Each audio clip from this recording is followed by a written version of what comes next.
CEAP, Centro Espírita Altivo Panfiro.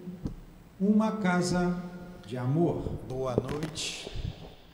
Boa noite aos nossos ouvintes. Que Jesus abençoe a nossa noite de estudos. Vamos ler o Evangelho, fazer a nossa prece e dar continuidade ao livro No Mundo Maior, do nosso Chico.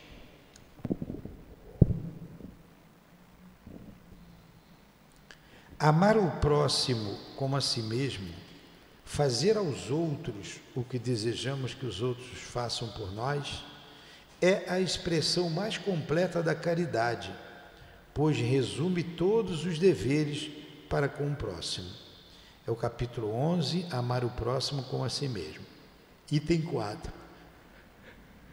Não pode haver guia mais seguro a esse respeito do que tomar como medida do que se deve fazer aos outros o mesmo que desejamos para nós. Com que direito se exigirá um bom procedimento dos nossos semelhantes, se não temos para com eles a indulgência e a benevolência e o devotamento? Com que direito se exigirá um bom procedimento de nossos semelhantes, se não temos para com eles a indulgência, a benevolência e o devotamento?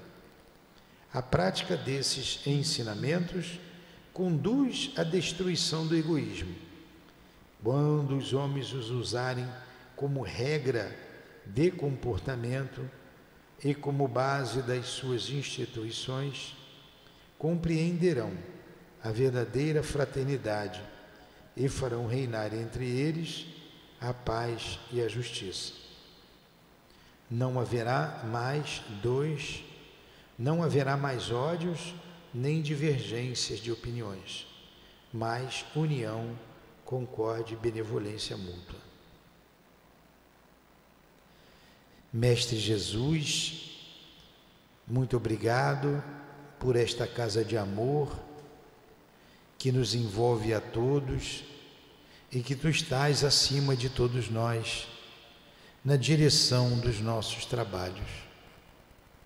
Aqui nos reunimos em teu nome e em nome de Deus para mais uma noite de estudos que vemos fazendo durante todo o dia de hoje. Permita que os benfeitores responsáveis pela nossa casa, o altivo, com os espíritos guias deste trabalho, o nosso Chico, o André Luiz, que escreveram a obra a ser estudada, estejam também junto a nós. Então, evocamos esses espíritos, Jesus, em teu nome e em nome de Deus, para que, em nome do amor, tudo possa ser realizado. Sempre do nosso amor, Lourdinha. Assim, então, iniciamos em nome do amor, do teu amor e do amor de Deus acima de tudo, os estudos desta noite. Que assim seja.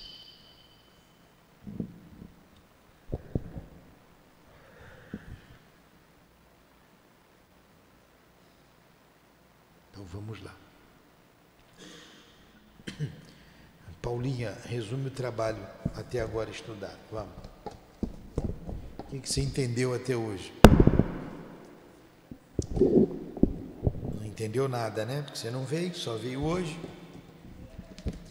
Então nós estamos estudando o livro No Mundo Maior, do nosso Chico.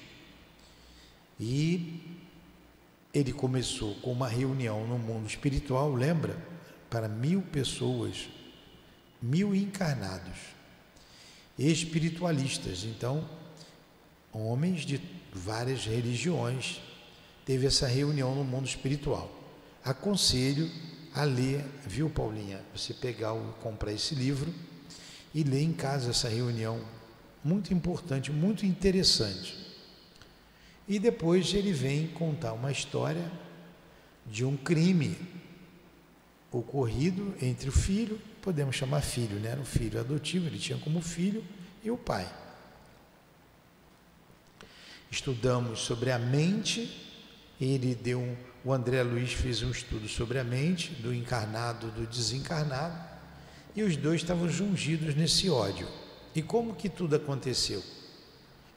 Depois de trabalhar um tempo para isso que estamos chamando de para o responsável, né? Que o recebeu na sua loja, ele então pediu as contas, disse que ia embora e queria uma parte dos lucros, porque ele havia trabalhado ali muito tempo. E o dono, que o tinha como um filho, disse que não. Houve uma discussão, ele matou o dono da loja, tirou a quantia que lhe era devida, que ele achava que era devida, e foi embora.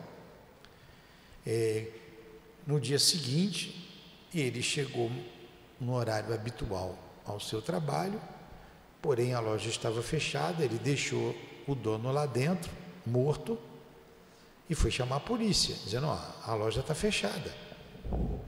É estranho, porque eu chego aqui sempre está aberta, e foi constatado lá o crime, mas ninguém pôde comprovar nada contra ele. Ele foi muito solícito, ajudou a viúva, resolveu todos os problemas que tinham que resolver com relação ao enterro e seguiu a sua vida com o que ele tinha tirado do caixa.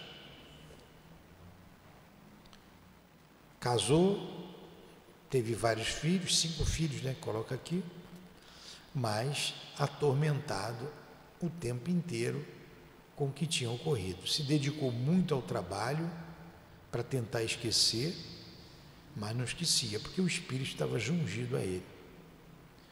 Então, eles vêm, o André Luiz, né, vem com o Chico estudando a mente dos dois, o que acontece, fala do consciente, do subconsciente e do inconsciente, consciente e subconsciente, né? E agora a equipe foi até os dois, o André Luiz com o instrutor, como é o nome do instrutor? Eusébio? Não, é o Calderaro, né? É o Calderaro.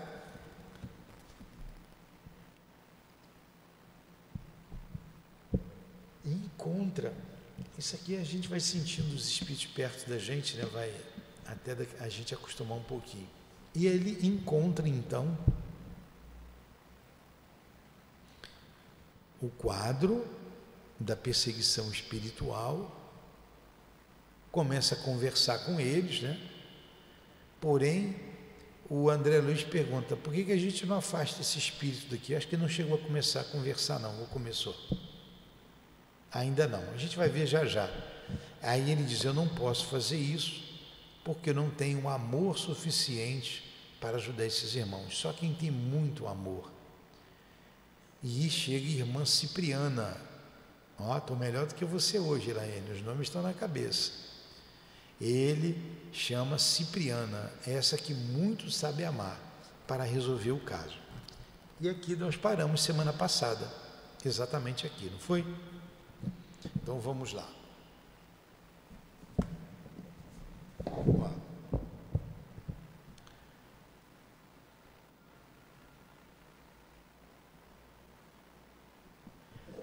A Cipriana começou a conversar com eles, não é?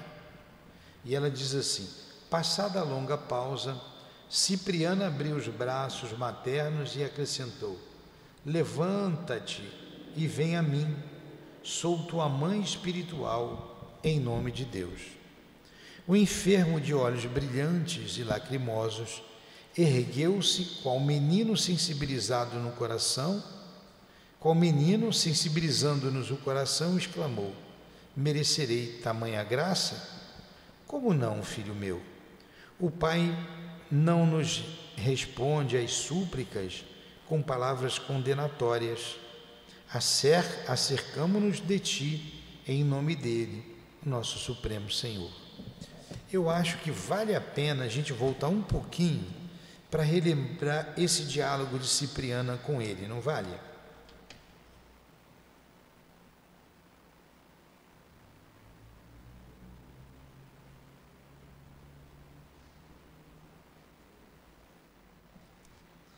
Eu vou voltar um pouquinho que vale a pena. Ela chega, ela estende a mão para eles. Aí, o que matou diz assim, eu vou voltar uma página apenas. Ela diz assim, está na página 68. Cipriana lá em cima, acercou-se dele de olhos faiscantes e úmidos, tentou soerguê-lo, sem, no entanto, lograr que ele deixasse a postura genuflexa. Porque quando ele viu a Cipriana, ele se ajoelhou, pensando que era um anjo, né? Que era Maria, mãe de Jesus. Certo, a piedosa missionária informara-se de todas as minúcias necessárias ao êxito da sua missão naqueles minutos, porque, enlaçando-o maternalmente, o chamou pelo nome, esclarecendo: Pedro, filho meu, não sou quem julgas, no transporte de viva confiança que te sensibiliza a alma. Sou simplesmente tua irmã na eternidade. Todavia também fui mãe na terra e sei quanto sofres.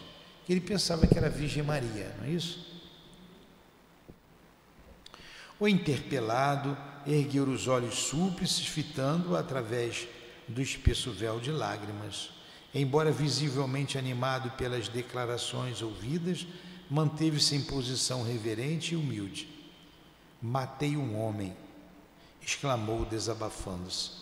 A mensageira afagou-lhe o rosto banhado em pranto e acrescentou: sei disso. Decorridos alguns instantes em que dividia o carinhoso olhar entre o interlocutor e o verdugo, antes ela já tinha conversado com o verdugo, né? O que estava cobrando reclamou que ele foi assassinado, que o cara era ingrato. Ela ouviu pacientemente e teve palavras reconfortadoras com ele. Agora ela está ouvindo o acusado, né? O que cometeu o crime. Decorrido alguns instantes em que dividia o carinhoso olhar entre o interlocutor e o verdugo, contido pelo respeito à reduzida distância, dirigiu-se ao doente de maneira intencional, de modo a se fazer ouvida pelo companheiro vingador. Por que destruíste, Pedro, a vida do teu irmão? Como te julgaste com força e direito para quebrar a harmonia divina? Deixando perceber que ele ouvia os pensamentos mais íntimos, perguntou: supunhas fazer justiça pelas próprias mãos, quando só fazias expandir a cólera aniquiladora. Por que razão, meu filho, pretendeste equilibrar a vida provocando a morte? Como conciliar a justiça com o crime, quando sabemos que o verdadeiro justo é aquele que trabalha e espera no Pai Supremo, doador da vida? Faz muito tempo has perpetrado o homicídio, presumindo liquidar escabroso débito a jorros de sangue. Eliminaste o corpo de um amigo que se fez incompreensivo e duro. Aí a gente estava estudando o Evangelho ali, eu vou dar uma paradinha aqui, não é, Diogo? Quando ele diz assim: matando não acontece conosco, matando o animal não mata o veneno.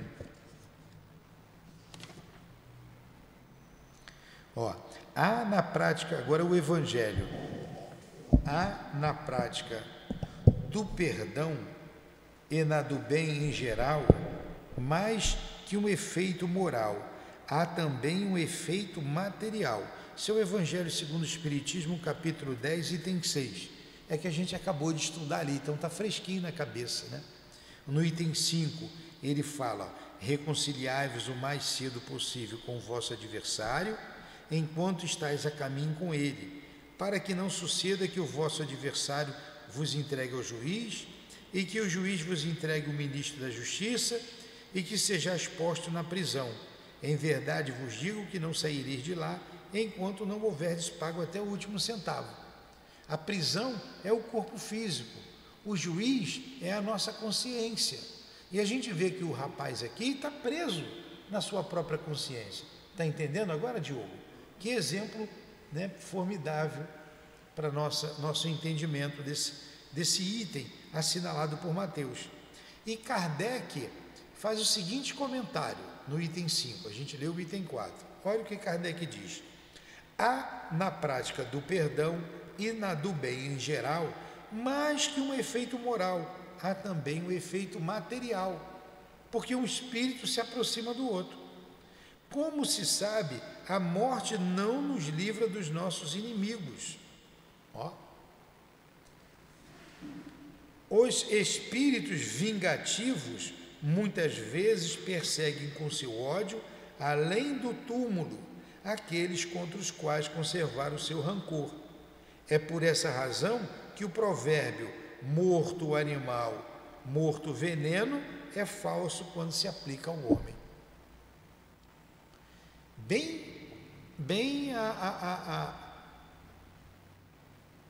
Bem posto aqui o exemplo, esse comentário com o exemplo da perseguição espiritual aqui. O rapaz matou o homem, pensou que tinha liquidado tudo, mas o outro foi atrás dele. Aí o espírito mau espera o outro estar no corpo para poder persegui-lo. É daí que causa a maioria, é assim que começa a maioria das obsessões. A possessão, a subjugação, começa por aí. A falta de perdão, a falta de entendimento. Olha o que ela diz aqui, ó. Supunhas fazer justiça pelas próprias mãos, quando só fazia expandir a cólera aniquiladora. Por que razão, meu filho, pretendestes equilibrar a vida provocando a morte? Como conciliar a justiça com o crime, quando sabemos que o verdadeiro justo é aquele que trabalha e espera no Pai, o supremo doador da vida?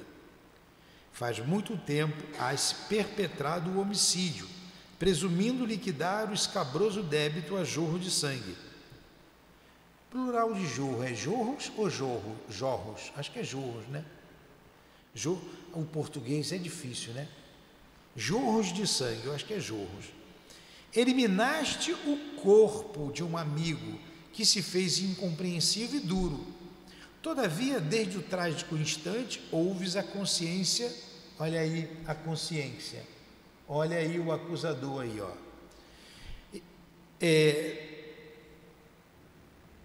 Desde o trágico instante, ouves a consciência divina e reiterar a velha pergunta: Caim, Caim, que fizeste de teu irmão? Tens vivido desarvorado e desditoso, de alma grilhoada à própria vítima, aprendendo que o mal jamais se coadunará com o bem e que a lei cobra dobrados tributos àquele que se antepõe aos seus ditames sábios e soberanos. Está entendendo, Paulinha? Está pegando, né? Você está com o livro aí na mão? Mas encontrou onde eu estou? Ainda não? É o capítulo 5. É o capítulo 5, o poder do amor. Aí eu voltei um pouquinho. Achou? Aí eu estou 2 páginas na frente. Eu voltei um pouquinho para a gente compreender o que está se passando. Eu poderia pegar desde o início. Eu poderia pegar o poder do amor. Vocês querem que eu pegue desde o início e eu pule esse pedaço que eu já li? Ou tá bom aqui? Então vamos continuar. Tens vivido desarvorado e desditoso, de alma agrilhoada. É o livro No Mundo Maior, tá?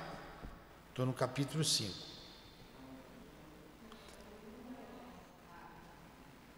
No mundo maior. Vou esperar um pouquinho, senão vocês ficam procurando aí e não conseguem prestar atenção e vão perdendo, né?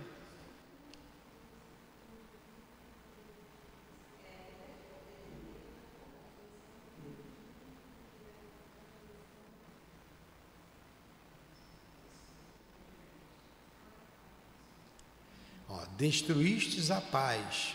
Aqui que eu vou prosseguir, no meio do texto, achou? Acharam?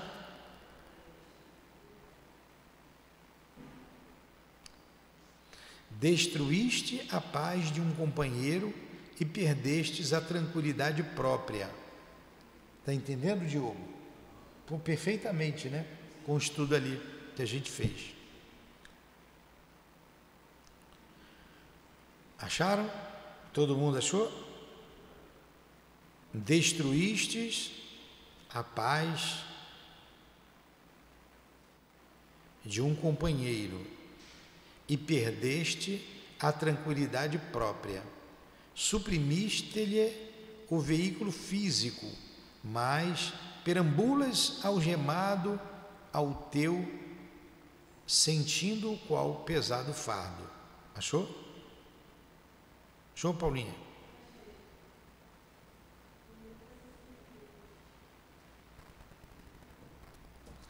Cuidavas ministrar o direito a ti mesmo e entortastes o destino, imprimindo perigosa curva ao teu caminho, que poderia ser retilíneo e iluminado. Temendo a ti próprio, por te sentires delinquente em toda parte, buscaste refúgio no trabalho atabalhoado e mecanizante.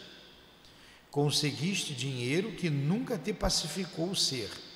Alcançaste culminante posição social entre os homens, dentro da qual, contudo, te sentes cada vez mais triste e mais desamparado. Olha o que faz a consciência pesada, né? Encontrou? Pois é, é o que faz a consciência pesada, né? Como não te ocorreu, Pedro, a oração santificante? Como não te penitenciaste diante da vida, humilhando-te aos pés da tua vítima, no sincero e real propósito de regeneração? Preferiste a corrida louca em pós das sensações externas, a fuga para a região do ganho material, a transitória ascensão para posições de domínio enganoso. Aterrorizado, tentaste escapar ao tribunal íntimo, onde o poder espiritual te exprobrava o condenável procedimento. Estão entendendo a história? Muito interessante, né? Então, Paulinha, agora você vai entender. Eu vou ler o Evangelho de novo, só um pedacinho, tá? Não está aí não. Ó, o que diz Mateus. O que disse Jesus, né? Ó, reconciliai-vos o mais cedo possível com o vosso adversário, enquanto estáis a caminho com ele, para que não suceda que o vosso adversário vos entregue ao juiz. Juiz é a consciência. E que o juiz vos entregue ao ministro da justiça e que sejais postos na prisão. Aí a justiça vai cobrar. Ele já está preso, porque ele está no corpo, está preso na culpa. Na culpa. Em verdade vos digo que não saireis de lá enquanto não houverdes pago até o último centavo. Então vamos lá.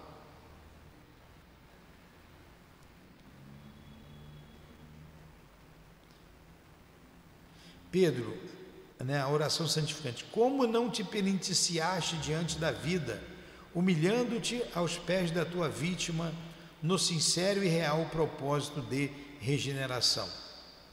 Eu já tinha lido isso? Eu parei aonde? Eu parei no Eu parei no condenável procedimento. Tá. Mas nunca é tarde para levantar o coração e curar a consciência ferida. Exausto de sofrer, cedeste à enfermidade e aproximas-te da loucura. de alma contundida e corpo em desordem, apelaste para a misericórdia divina. E aqui estamos. Contudo, meu amigo, nossa voz não se ergue para fustigar-te o espírito, já de si mesmo tão castigado e tão infeliz. Vimos ao teu encontro para estimular-te a regeneração. Quem poderá condenar alguém depois da comunhão de vicissitudes na carne? Olha aí, a gente não tem que condenar ninguém, a gente não pode condenar ninguém. A gente também tem as nossas dificuldades.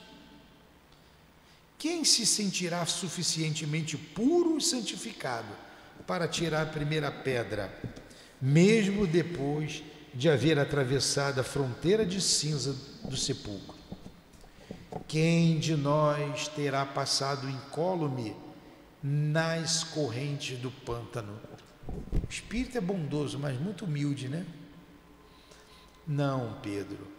O fundamento da obra divina é de amor incomensurável. Encontramo-nos aqui para querer-te bem, intentando alçar-te a consciência aos campos infinitos da vida eterna. Oraste e chamaste-nos, abriste a mente à força regenerativa e somos teus irmãos. Muitos de nós, em outro tempo, penetramos também o sombrio recôncavo dos vales do assassínio, da injustiça e da morte. Entretanto, estacamos no caminho, renegamos o crime, ressoldamos com lágrimas os elos partidos pela nossa imprudência e, cultivando o perdão e a humildade, aprendemos que só o amor salva e constrói para sempre. Bonito, né? Bonito. Lembra-te das tuas próprias necessidades, interrompe a marcha da aflição, reconsidera a atitude e faze novo compromisso perante a divina justiça. Passada a longa pausa, Cipriano abriu os braços maternos e acrescentou: levanta-te e vem a mim. Sou tua mãe espiritual, em nome de Deus. O enfermo, de olhos brilhantes e lacrimosos, ergueu-se qual menino, sensibilizando-nos o coração, exclamou: merecerei tamanha graça? Como não, filho meu? O Pai não nos responde às súplicas com palavras condenatórias. Acercamo-nos de ti em nome dele, nosso Supremo Senhor. Assim dizendo, conchegou-o ao coração, mas havia tal meiguice naquele amplexo inesperado que outros circunstantes, que não nós, diriam presenciar o reencontro de carinhosa mãe com filho ausente após longa e cruciante separação. O infortunado deixou pender a cabeça sobre um dos ombros dela, demonstrando infinita confiança, e murmurou infantilmente: Mãe do céu, ninguém na terra jamais me falou assim. Via-se-lhe o alívio pelo semblante feliz.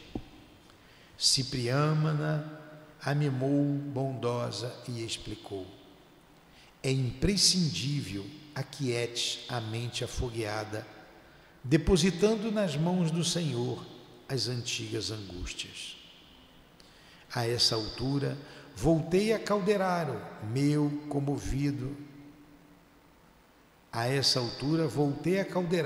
meu olhar comovido, e notei que as lágrimas não brotavam exclusivamente dos meus olhos.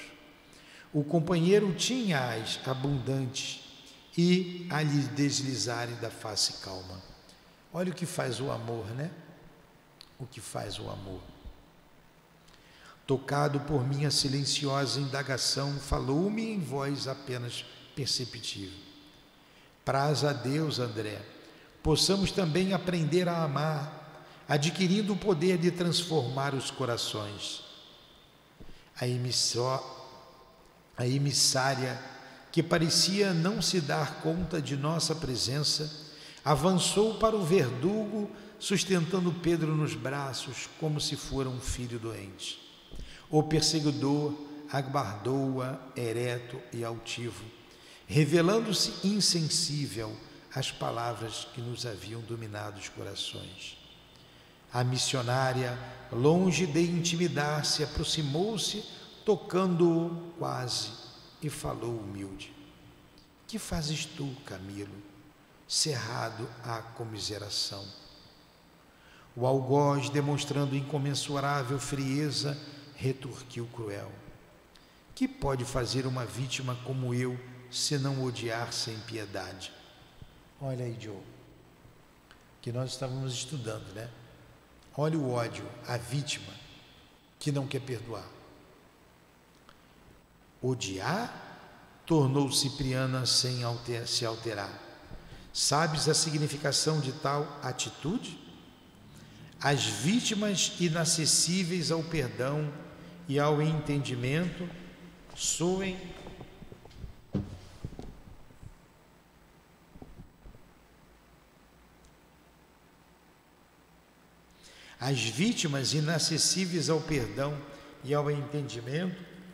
soem ultrapassar a dureza e a maldade dos preceitos, provocando horror e compaixão. Quantos se vale desse título para pôr de manifesto as monstruosidades que lhes povoam o ser? Quantos se aproveitam da hora de irreflexão de um amigo ignorante ou infeliz para encetar séculos de perseguição no inferno da ira? A condição de vítima não te confere santidade. Valeste dela para semear na própria senda ruína e miséria, treva e destroços. Sem dúvida, Pedro feriu-te em momento de insânia, perdido de ilusão na mocidade turbulenta. No entanto, pai de família que foste, homem refletido e prudente, que aparentavas ser, não encontraste no espírito mínima resta de piedade fraternal para desculpá-lo. Há 20 anos instilas em torno de ti a peçonha da víbora, na postura do famulento chacal. Podendo conquistar a láurea dos vencedores com o Cristo, preferistes o punhal da vingança, ombreando-te com os malfeitores endurecidos. Onde esbarrarás, meu filho, com teus sentimentos desprezíveis? Em que muralha de angústia serás algemado pela justiça de Deus? Dos olhos de Cipriana corrigiam grossas lágrimas. Camilo vacilava entre a inflexibilidade e a capitulação. Extrema palidez cobria-lhe o rosto, e quando nos pareceu que ia proferir uma resposta a esmo, a missionária dirigiu-se ao meu orientador, pedindo-lhe com humildade: Calderaro, meu amigo, ajude-me a conduzi-lo. Sigamos até ao lar de Pedro, onde Camilo entenderá nossos rogos. Meu companheiro não hesitou. Voltando-se para mim, obtemperou: a irmã transportará Pedro. Pedro ainda estava no corpo, tá? Vocês que chegaram hoje. O outro está fora do corpo. Irmã transportará Pedro com os próprios recursos, mas o outro, terrivelmente escravizado aos pensamentos inferiores e às intenções criminosas, é pesado de carregar. Conduzamo-lo nos ombros. Conduzamo-lo nós ambos, dando-lhe nossos braços. Calderaro à direita e eu à esquerda. Reparei que o paciente não reagia, compreendendo talvez a inanidade de qualquer rebeldia, deixava-se levar sem protesto.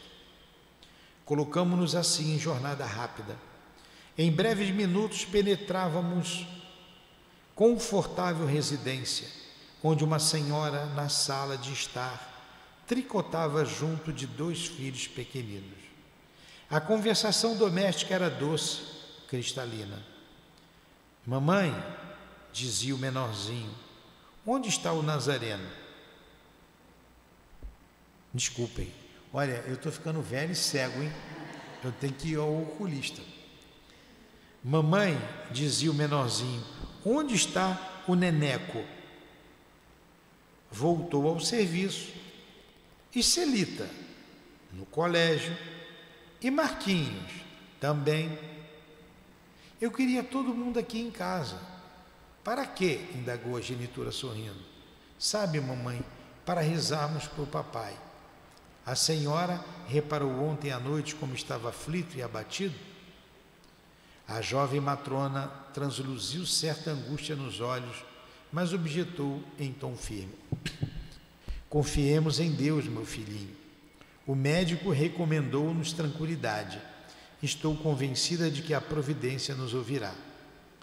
Lançou um inteligente olhar sobre a criança e acentuou.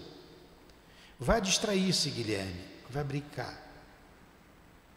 O pequeno Guilherme, porém, descansou o braço direito sobre um livro de primeiras letras, cismando como se indiretamente percebesse nossa presença, enquanto a senhora súbito abandonou o tricô para chorar num quarto à distância. Acompanhávamos a cena, comovidos, quanto Cipriana se dirigiu a Camilo desapontado. Continuemos. Efetivamente, nosso amigo subtraiu-te a vida física noutro tempo, contraindo assim dolorosa dívida. Entretanto, a voz deste menino devotado à prece não te sensibiliza o espírito endurecido? Este é o lar que Pedro, criminoso, instituiu para criar o Pedro renovado. Aqui trabalha ele exaustivamente para retificar-se perante a lei. Compreendendo a responsabilidade terrível, assumida com um golpe que te aplicou sem reflexão, meteu ambos ombros e a uma atividade desordenada e incessante, derruindo os centros físicos. Antes dos 50 anos, no corpo terrestre, revela evidentes sinais de decrepitude. Se cometeu falta grave, tem feito o possível por erguer-se numa vida nobre e útil. Amparou devotada mulher no instituto do casamento. Deu refúgio a 5 filhinhos, esforçando-se por norteá-los para o bem, por meio do trabalho honesto e do estudo edificante. Sem dúvida, Pedro cresceu no conceito dos seus amigos. Galgou posição de abastança material. Todavia, sabe agora, de experiência própria, que o dinheiro não soluciona problemas fundamentais do destino e que o elevado conceito que possamos conseguir dos outros nem sempre corresponde à realidade. Não obstante todas as vantagens conquistadas no âmbito material, tem vivido enfermo e infortunado, aflito. Apesar disto, tem a seu crédito o serviço realizado com boas intenções, o reconhecimento de uma companheira que o nobilita e as preces de 5 filhos agradecidos. Então a gente vê aí ele com remorso, tentando se reabilitar diante da lei de Deus, pelo crime que cometeu lá atrás. O que sofreu o crime, o algoz, não perdoava e aumentava a carga de dor dele, sempre junto à mente dele, jungido à mente dele. É assim que funcionam as obsessões, é assim. Mas vamos ver o resultado final, acho que dá tempo.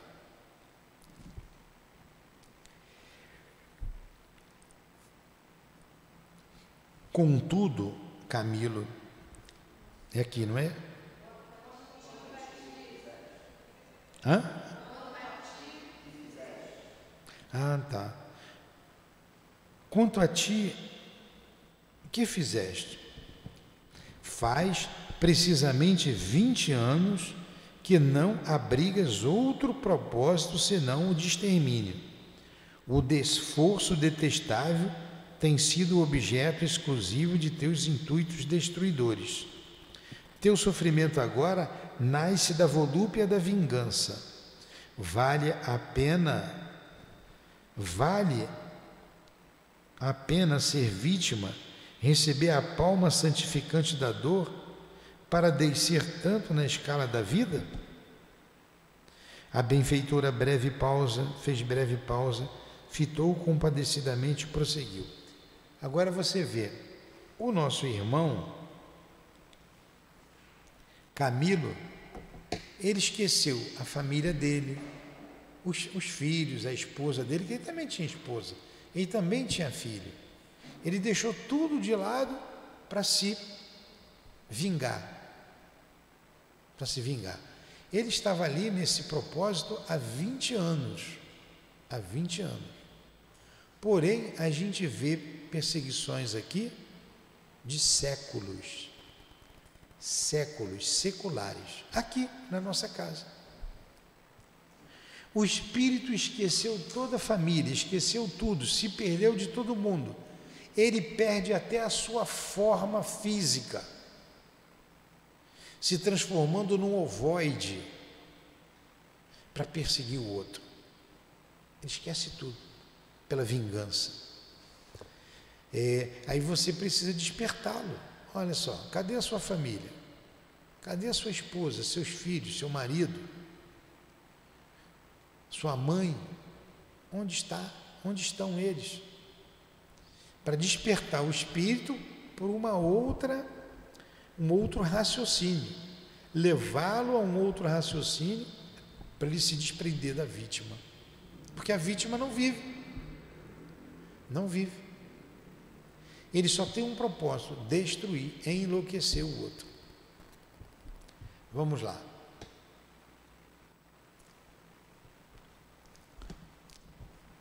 Contudo, Camilo, nossa palavra enérgica não se fez ouvir neste santuário. A laia de juízo irrecorrível. És, acima de tudo, nosso irmão, credor de nosso afeto, de nossa estima leal. Com te visitar, nosso objetivo é ajudar-te. Talvez recuse nossa aliança fraterna, mas confiamos em tua regeneração. Também nós, em épocas remotas, demoramos no desfiladeiro fatal a que te conduziste. Passamos longo tempo na atitude da serpe venenosa, concentrada em si mesmo, aguardando o ensejo de exterminar ou ferir. No entanto, o Senhor todo misericordioso nos ensinou que a verdadeira liberdade é a que nasce da perfeita obediência às suas leis, de suas leis sublimes, e que só o amor tem suficiente poder para salvar, elevar e remir. Somos todos irmãos, suscetíveis da mesma queda, filhos do mesmo Pai. Não te falamos, pois, como anjos, senão como seres humanos regenerados em peregrinação aos círculos maiores. Havia ali tal inflexão de carinho naquelas ternas e sábias considerações que o perseguidor, dantes frio e impassível, prorrompeu em prantos. Malgrado tal modificação, alçou o indicador da direção de Pedro e exclamou: quero ser bom e todavia sofro. Confrangem-me atrozes padecimentos. Se Deus é compassivo, por que me deixou ao desamparo?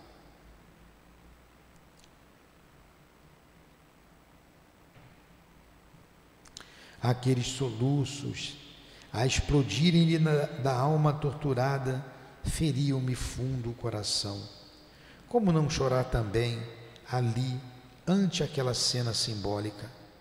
Camilo e Pedro entrelaçados no crime e no resgate, não representavam todos nós os seres humanos falíveis?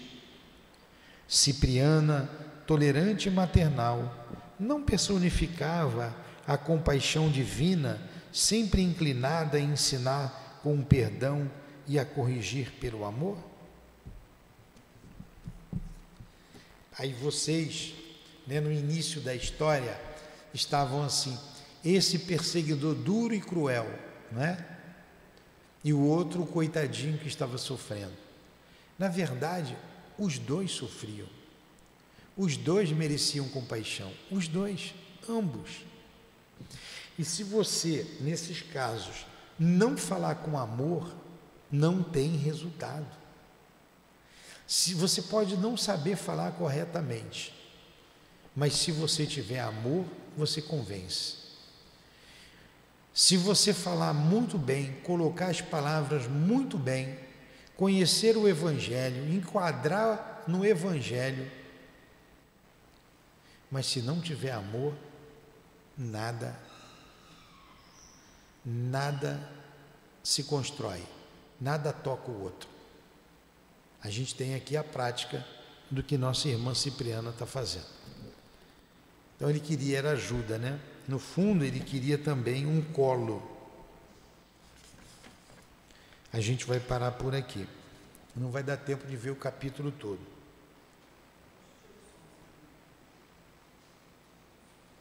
Tá bom?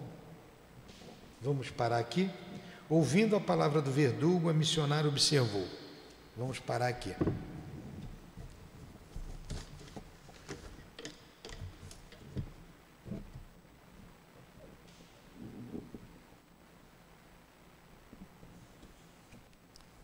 Alguma pergunta?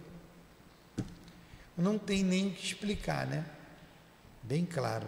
Sentido falta daquela senhora, aquele senhor, aquelas duas irmãs que sempre vêm.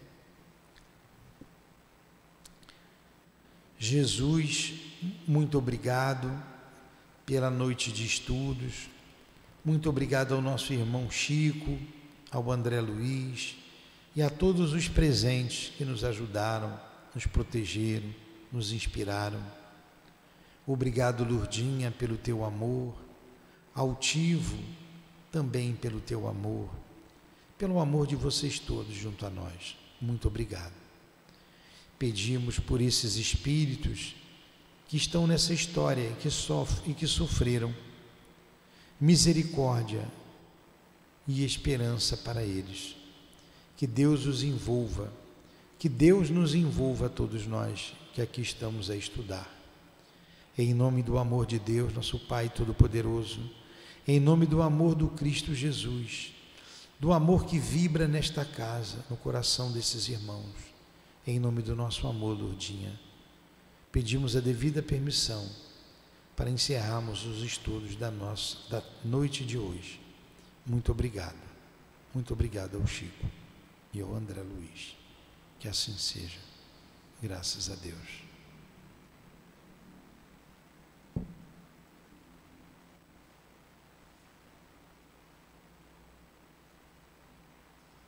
CEAP, Centro Espírita Altivo Panfiro. Uma casa de amor.